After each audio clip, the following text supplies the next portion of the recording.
Hello, everyone. This is Tom Fox, and I'm absolutely thrilled to have episode one of my three-part series with Pamela Fierst-Walsh. Pamela, first of all, welcome, and thank you so much for taking the time to visit with me today. Thanks, Tom. It's always a pleasure to be here with you.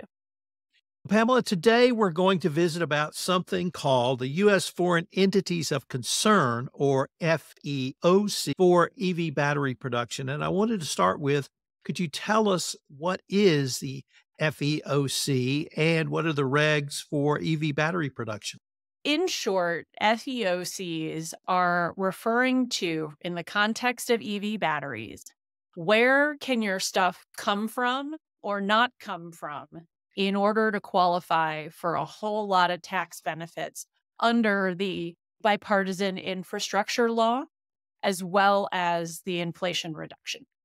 Under this, let me say, the bipartisan infrastructure law, so this big piece of legislation passed in 2021, it gave the Department of Energy $6 billion for domestic battery material processing, manufacturing, and recycling.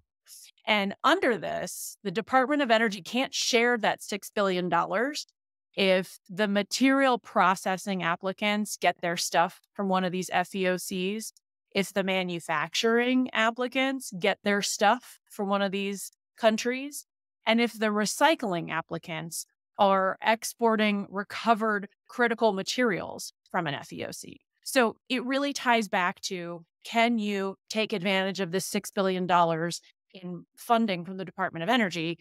Yes or no? So you used the word bipartisan, and I really wanted to ask you a little bit about whether the bipartisan nature of the implementation of this law, whether or not it was bipartisan passed and there was significant opposition by the Republican Party, but it seems to be in its implementation, there is widespread bipartisan support. Would that be a fair assessment in your opinion?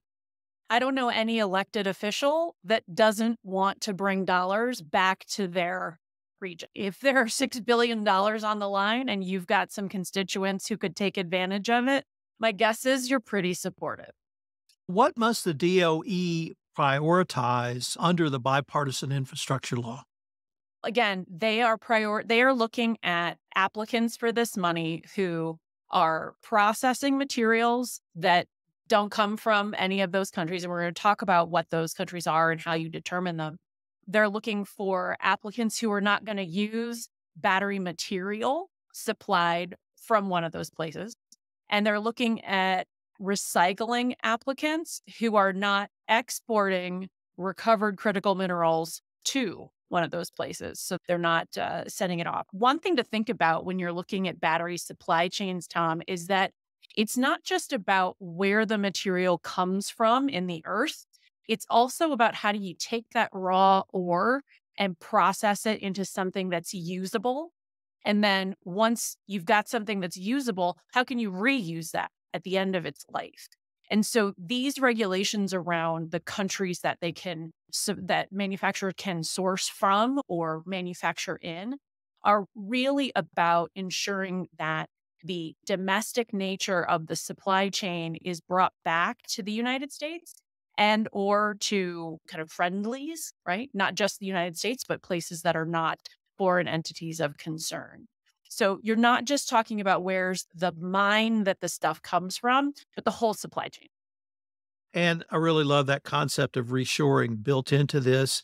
But the other thing that intrigued me, as many compliance professionals listen to this podcast, they're going to be very aware of risk, and risk either in terms of doing business with a certain class of individuals, such as government officials or employees of state-owned enterprises. But I'm intrigued here by the risk in supply chains, as you just articulated, from a geographic area or specific country, I should say, but also individual entities or companies who might be on the OFAC specially designated list or specially designated nationals list. Could you really talk to us about that component of supply chain risk?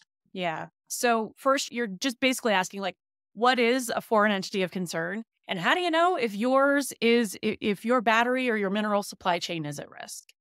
So, the first thing to think about is that there are several ways to know what a foreign entity of concern is, including, is it a terrorist organization? Hopefully, you're not sourcing any of your stuff from a terrorist organization. But have you checked the OFAC list, the Office of Foreign Assets Control from the Department of Treasury? Have you checked their list to make sure that you don't have any specially designated nationals in your supply chain? So those are people, those are companies that are listed by the Department of Treasury for any number of reasons that under US law, we've decided they should be excluded from the US financial system. And then there's also the foreign entity determined by the Secretary of Energy, along with Defense and State, to be doing things that the United States thinks are against US national security. At its core, the FEOC right now, in addition to anybody who's listed as an SDN, is you're really talking China, Iran, North Korea, and Russia. And those are really important things to recognize because most compliance professionals are going to go, oh, we know where our tier one supplier comes from. We know they're listed in country X and it's not one of those four places. So we're probably fine. But supply chains are long and they're complex, Tom. So if you're looking at risk, and you're sourcing a material that, say, perhaps is heavily dominated in the market by Russian sources, you want to make sure that your tier two and your three are able to account for where they come from. Otherwise, they're not getting that access to $6 billion under this piece of legislation. And there are other implications for sourcing from a foreign entity of concern, to be clear. It's just this pot of money. But for EV battery manufacturing, that's a pretty big pot of money you want access to. And it probably means that your supply chain, as currently configured, needs to be examined. So you just hinted at the legal ramifications Mm. of working with a specially designated national or somebody who's had to receive that designation and the importance of understanding literally all the way down your supply chain. But what I really like is you brought out sort of the business reason. One business reason is to have access to this pot of money under the act, but also, and I know you have experience in this, why is it so important to literally understand from the business perspective all the way down your supply chain and what benefits does that give a company? Where do I start, Tom? Prior to COVID, I think the answer would have been really different. It's remarkable how many times I'm asked this question, but the answer is always the same. If you want to know where your company is at risk, you need to know your supply chain. It's a shame that supply chains are complicated, but that is the reality. If you want to know where your risk lies, you have to know where your stuff is coming from. And there are a lot of reasons why you have to know where your stuff is coming from. It could be because consumers care. It could be because you need to know for the improvement of your transportation network. Or it could be because you want access to a whole lot of money made possible for the US economy. There are a lot of reasons why. Before COVID, the number of companies I spoke to who just declared it was impossible to know what their supply chains were suddenly learned pretty quickly, pretty deep into their supply chains, where the problems were. I like to think that if you'd had a solid mapping of your supply chain and the risks associated, some of those shocks, while they were always going to be severe for such a historic time, may have been a little bit more buffered. And one of the most prescient things I heard coming out of the pandemic was something along the lines of we've moved from disaster recovery to business resiliency to business as usual. And the consuming public, your purchasing base, Mm. your customers, they really don't care if the entire continent of Africa is shut down and not available to you for whatever the reason may be, whether it's a pandemic, whether it's political unrest, whether it's some geographic dispute, they don't care. It's like, okay, what are you going to do tomorrow? Hmm. And I think the message you have articulated for quite some time has gotten out. But I want our listeners to understand you don't do that just to comply with this law. You don't do that to comply with things like the Uyghur Forced Labor Prevention Act. You do that because there's a equally or if not more important business reason to do that. And that business reason combines with all of these other reasons to make understanding the risk in your supply chain, I think, a business critical risk management requirement. Absolutely, Tom. 100%. You said it perfectly. I've practiced that a long time. It only took me a long time to learn that too.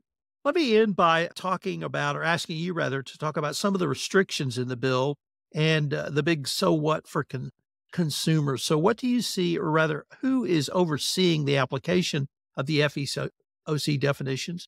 How can a company either interact with the DOE or at least make avail themselves of information going forward? Okay. Under the bill, the bipartisan infrastructure law, it's the Department of Energy that oversees the FEOC definitions because they're the keepers of the $6 billion. And that, again, that pot of money is meant to support domestic battery material processing, manufacturing, and recycling. As for the big so what for consumers, you're going to have to wait till the next episode when we talk about the Inflation Reduction Act. I'd like to take a step back and focus on the phrase you use because I hadn't done that through this podcast. And that phrase was domestic battery material processing, manufacturing, and recycling. Could you maybe end by saying a few words about each part of those three components and how you see that fitting into moving the American economy forward? So, again, this gets to supply chains, which are just that, they're chains. And when you're talking about manufacturing products like an EV battery or specifically EV batteries, the whole manufacturing supply chain starts from the moment it comes out of the earth to the moment it's put into an EV battery and made a car, right? That is the supply chain. If you were talking about a petroleum-based economy, you'd say right from where the oil comes out of the earth to where it's refined, to where it's transported and separated and made into other usable commodities. It's a similar thing with EV battery manufacturing. It's just we're talking about minerals, we're not talking about petroleum. So you're talking about where are you processing the stuff? You've taken it out of the earth. Now, where are you transforming that ore into? We're taking that lithium rock and transforming it into something that can be used into a lithium battery for the purposes of a computer or a cell phone. And then where are you manufacturing that computer or that cell phone? Are you doing it in the United States or are you doing it in an allied country or a place that is allowed under these regulations? Or are you doing it in one of those FEOCs that's listed? And then if you're recycling materials, say you're taking materials that's been used and you're putting into something, are you getting that recycled material from one of those FEOCs? It's every part of that supply chain, Tom. So beginning to end, how your product comes to market and then where it goes after. Pamela, unfortunately, we are near the end of our time for this episode. But before we leave, I wanted to ask you if our listeners wanted more information on yourself or perhaps get in touch with you, what might be the best way to do so or a place to go? I'd love them to hit me up on LinkedIn, Tom. Pamela Fierst-Walsh, CEO of PFW Advisory, LLC. And I hope our listeners will join us next time where we take up one of my favorite laws, the Inflation Reduction Act. Pamela, thanks again. I look forward to continuing this conversation. Thanks so much, Tom.